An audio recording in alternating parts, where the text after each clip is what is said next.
Hello Capricorn, ito yung reading mo for the next 7 days. Alamin natin ano yung energies na posibleng parating sa'yo, ano yung mga dapat malaman, ganap. Maraming salamat Capricorn sa patuloy na pagsubaybay.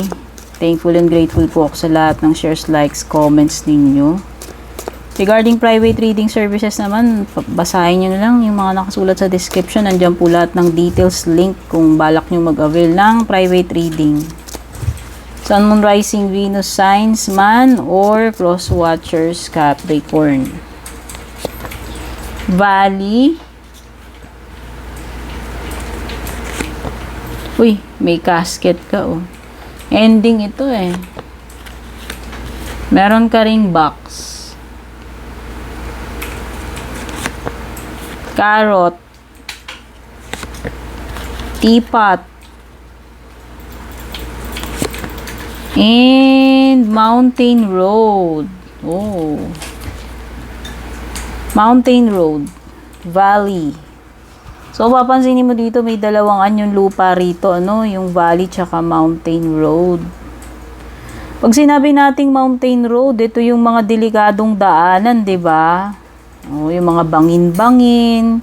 So, siguro maging careful ka. May biyahe ka ba papuntang Baguio or lugar na may mga ganyan, medyo delikado yung daanan, mabangin, mataas na lugar, bundok.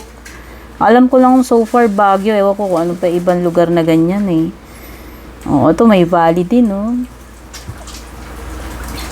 Pero ang ibig lang sabihin nito, you will overcome something na kahit na mahirap yan. Yung mga bundok mahirap akyatin eh. Tapos yun nga, yung mga delikadong daanan. So nakikita ko kahit na mahirapan ka dito Capricorn sa next 7 days eh, magiging okay pa rin naman yung outcome. Masusurvive mo naman yan. Because you have deep personal strength. Oh, yun yung nag-a-assure ng iyong success.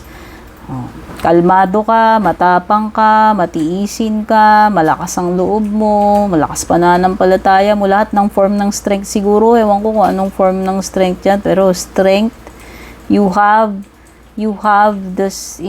enough strength para lang ma-overcome mo to. Kasi ayan, no, you are on the road to success.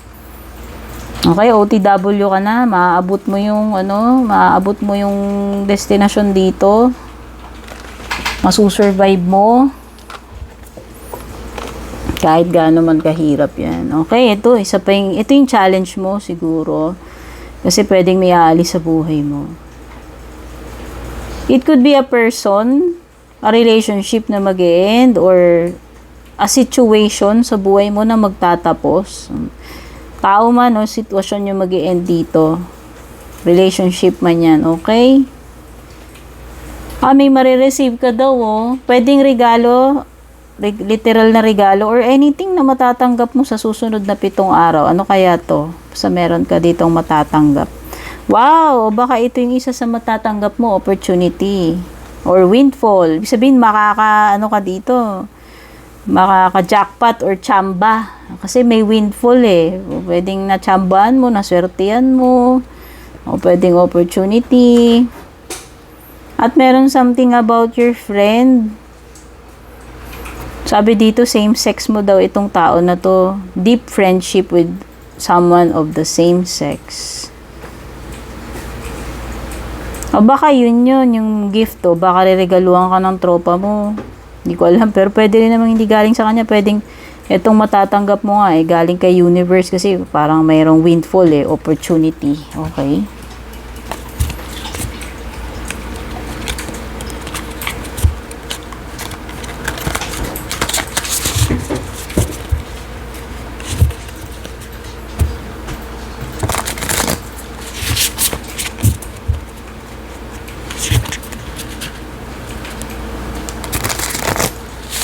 Ay.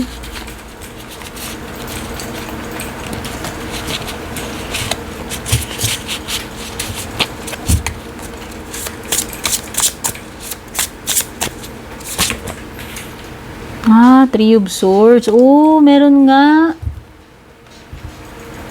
Merong something na heartbreaking itong next 7 days para sa'yo. Kasi nga, may ending. Ito siguro yung masakit na masakit sa'yo. Ito siguro yung pinakamahirap mo pagdadaanan sa next 7 days. Itong ending ng sitwasyon or ano, pag-alis ng someone sa buhay mo. Ayan na. May tears, sadness, or pain.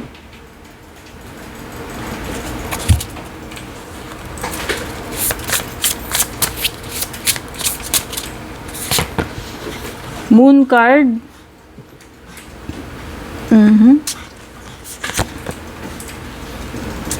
Nine. Wow.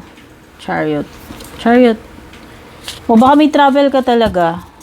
May pupuntahan ka eh. Kasi itong chariot may road. Ito may road din. You are on the road to success. Ito ganun din. May road din. Itong tinatahak. May kabayo. At ikaw yung nag-ano dito. Yung nagda-drive neto. O kumbaga nasa sayo yung manibela para ano kung ipupush mo ba to, tutuloy-tuloy mo ba yan, magkikwit ka ba, ano bang plano mo dyan. Ayan, nasa sayo yung determinasyon kung ipagpapatuloy mo ito or hindi, ano man yung tinutukoy na yan na sitwasyon with the Chariot card. Okay, may air signs dito, Gemini, Libra, Aquarius, meron ding Pisces energy, meron ding Taurus, Virgo, Capricorn, at saka Cancer. Yan, strong energy ng Pisces and Cancer pagdating sa water signs. Iba siguro sa inyo, nag-iisip kayong mabuti kung itutuloy nyo pa ba. Worth it pa bang mag-continue? Okay? Pero nakikita ko itutuloy mo yan. Kasi based dito sa iyong valley card at saka sa mountain road card na marireach mo yung destination mo eh. You are on the way. You are on the road to success. So, ibig sabihin, nasa tamang path ka. And magpapatuloy ka with the Chariot card. Ayan, nakikita ko. Success lang din. Wala akong nakikitang ibang pupuntahan itong mga bagay-bagay dito kundi success. Ayan pa, 9 of Pentacles, oh. Ito ay card ng pagiging self-made, pagiging successful. Mission accomplished ka pagdating sa sarili mo dito. Itong next 7 days. For sure.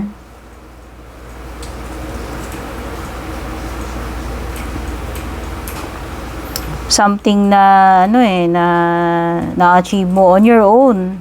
Pwedeng ikaw lang to. Kasi pagiging self-made nga yan. Ibig sabihin, nagawa mo yan sa sarili mo. Ganun ka kagaling, o diba ang bongga? The moon means emotions, hindi natin maikaila kasi may ending dito.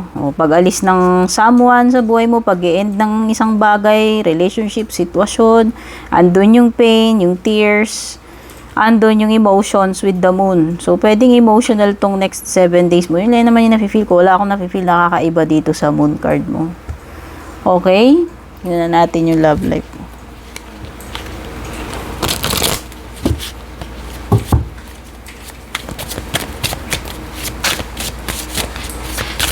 Nasa sayo na lang talaga to kung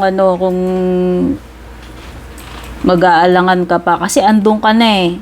OTW ka na, you are on the road to success. Nasa sayo na lang talaga kung pangangatawanan mo yan, itutuloy-tuloy mo yan hanggang ma-reach mo yung success, no? Depende pa rin yan sa'yo, Capricorn. Reunion, uy, may pagbabalik, ay! Aray, pagbabalik ng third party.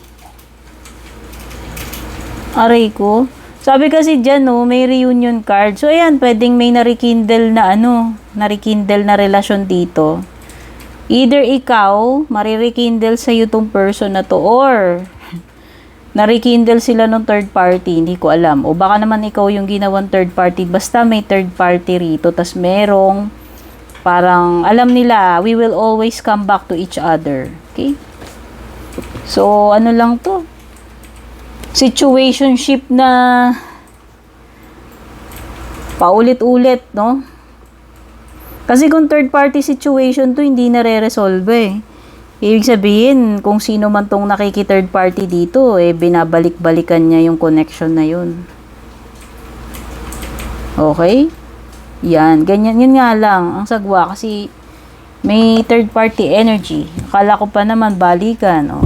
Sabi ko nga, either yung jowa mo, may third party na bumabalik sa kanya or binabalikan niya or bumabalik sa itong person na to. Kaya lang may asungot, may third party, no? Hindi ko na alam.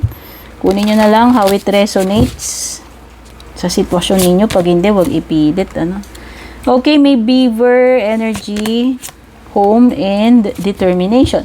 Determination is related sa chariot. Kasi nga sabi ko nga, binabanggit kasi dito sa mountain road card mo na you are on the road to success. Tapos sinabi ko nga, depende pa rin sa'yo yan with the chariot card. Igo-go mo ba?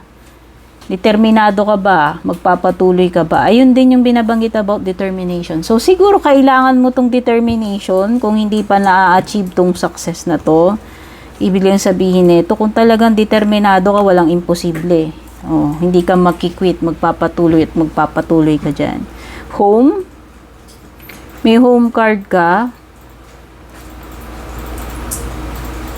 Home, ito yung mga loved ones mo, ito yung place mo na ikaw ay secured, kung saan ka komportable.